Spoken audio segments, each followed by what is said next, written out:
ಇನ್ನು ದೇಶದ ಹಲವು ಕಡೆಗಳಲ್ಲೂ ಕೂಡ ವರುಣನ ಅಬ್ಬರ ಜೋರಾಗ್ತಾ ಇದೆ. ಎಲ್ಲೆಲ್ಲಿ ಏನೇನಾಗಿದೆ ಅನ್ನುವಂತಹ ಡೀಟೇಲ್ಸ್ ಅನ್ನು ನಿಮ್ಮ ಮುಂದೆ ಇಡ್ತಾ ಇದ್ದೀವಿ. ಈಶಾನ್ಯ ರಾಜ್ಯಗಳಲ್ಲಿ ಭಾರೀ ಮಳೆಗೆ ಪ್ರವಾಹದ ಪರಿಸ್ಥಿತಿ ನಿರ್ಮಾಣವಾಗಿದೆ. 2 ದಿನಗಳಿಂದ ಮಳೆಗೆ ನೆರೆ ಸೃಷ್ಟಿಯಾಗಿದೆ, ಭೂಕುಸಿತವಾಗಿದೆ, 30 ಸಾವಾಗಿದೆ. ಅಸ್ಸಾಂ, ಮಿಜೋರಾಂ, ಅರುಣಾಚಲ ಪ್ರದೇಶದಲ್ಲಿ ವರುಣನ ರುದ್ರ ನರ್ತನ. ಮಣಿಪುರದಲ್ಲಿ ಭಾರೀ ಮಳೆಗೆ ಅಲ್ಲೋಲ ಕಲ್ಲೋಲವೇ ಸೃಷ್ಟಿಯಾಗಿಬಿಟ್ಟಿದೆ. ಈಶಾನ್ಯ ರಾಜ್ಯಗಳಲ್ಲಿ ಮಳೆ ಹೊಡೆತಕ್ಕೆ ಜನ ತತ್ತರಿಸ್ತಾ ಇದ್ದಾರೆ. ಸಾವು ನೋವುಗಳ ಸಂಖ್ಯೆ ಏರಿಕೆ ಆಗ್ತಾ ಇದೆ. ಪ್ರವಾಹದ ಪರಿಸ್ಥಿತಿ ಹೇಗಿದೆ ಅನ್ನೋದರ ದೃಶ್ಯವನ್ನು ನೀವೀಗ ಸ್ಕ್ರೀನ್ ಮೇಲೆ ಗಮನಿಸ್ತಾ ಇದ್ದೀರಿ. 2 ದಿನಗಳಿಂದ ನಿರಂತರವಾಗಿ ಮಳೆ ಆಗ್ತಾ ಇದೆ.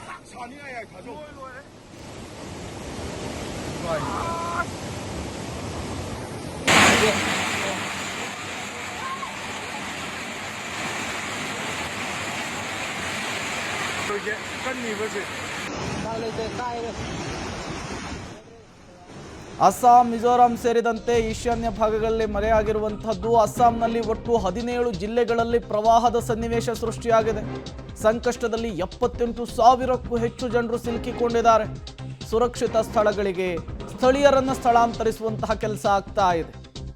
NDRFನಿಂದ ನಿರಂತರವಾಗಿ ಕಾರ್ಯಾಚರಣೆ ಆಗ್ತಾ ಇದೆ. ಇಡೀ ಊರಿನಲ್ಲಿಯೇ ಈಗ ಪ್ರವಾಹದ ಪರಿಸ್ಥಿತಿ. ಅಸ್ಸಾಂ ಸೇರಿದಂತೆ ಈಶಾನ್ಯ ರಾಜ್ಯಗಳಲ್ಲಿ ನಿರಂತರ ಮಳೆ ಯಾವ ರೀತಿಯ ಅವಾಂತರವನ್ನು ಸೃಷ್ಟಿ ಮಾಡಿದೆ ಅನ್ನೋದನ್ನು ನೀವು ಗಮನಿಸ್ತಾ ಇದ್ದೀರಿ. ಗ್ರಾಮಗಳಲ್ಲಿ ನೀರು ಭೋರ್ಗರಿತಾ ಇದೆ. ನೋಡಿ, ಟಿಪ್ಪರ್ ಪಲ್ಟಿ ಆಗಿರೋದನ್ನು ಗಮನಿಸ್ತಾ ಇದ್ದೀರಿ. ಊರುಗಳು ಮುಳುಗಡೆ ಆಗಿರೋದನ್ನು ಗಮನಿಸ್ತಾ ಇದ್ದೀರಿ. 78,000ಕ್ಕೂ ಹೆಚ್ಚು ಜನ ಈಗ ಪ್ರವಾಹದ ಸನ್ನಿವೇಶವನ್ನು ಎದುರಿಸ್ತಾ ಇದ್ದಾರೆ. ಅವರನ್ನು ರೆಸ್ಕ್ಯೂ ಮಾಡುವಂತಹ ಕಾರ್ಯಾಚರಣೆ NDRF ಟೀಮ್ನಿಂದ ನಿರಂತರವಾಗಿ ಆಗ್ತಾ ಇದೆ. ಮುಂದಿನ 1 ವಾರಗಳ ಕಾಲ ಈಶಾನ್ಯ ಭಾಗದಲ್ಲಿ ಮತ್ತೆ ಮಳೆಯ ಅಬ್ಬರ ಮುಂದುವರಿಯುತ್ತೆ ಅನ್ನುವಂತಹ ಮುನ್ಸೂಚನೆಯನ್ನು ಹವಾಮಾನ ಇಲಾಖೆ ಕೊಟ್ಟಿದೆ. ಅಸ್ಸಾಂನಲ್ಲಿಯೇ ಒಟ್ಟು 17 ಜಿಲ್ಲೆಗಳಲ್ಲಿ ಈ ಪ್ರವಾಹದ ಸನ್ನಿವೇಶ ಸೃಷ್ಟಿಯಾಗಿರುವಂಥದ್ದು. ಜನಜೀವನ ಸಂಪೂರ್ಣವಾಗಿ ಅಸ್ತವ್ಯಸ್ತವಾಗಿರುವಂಥದ್ದು.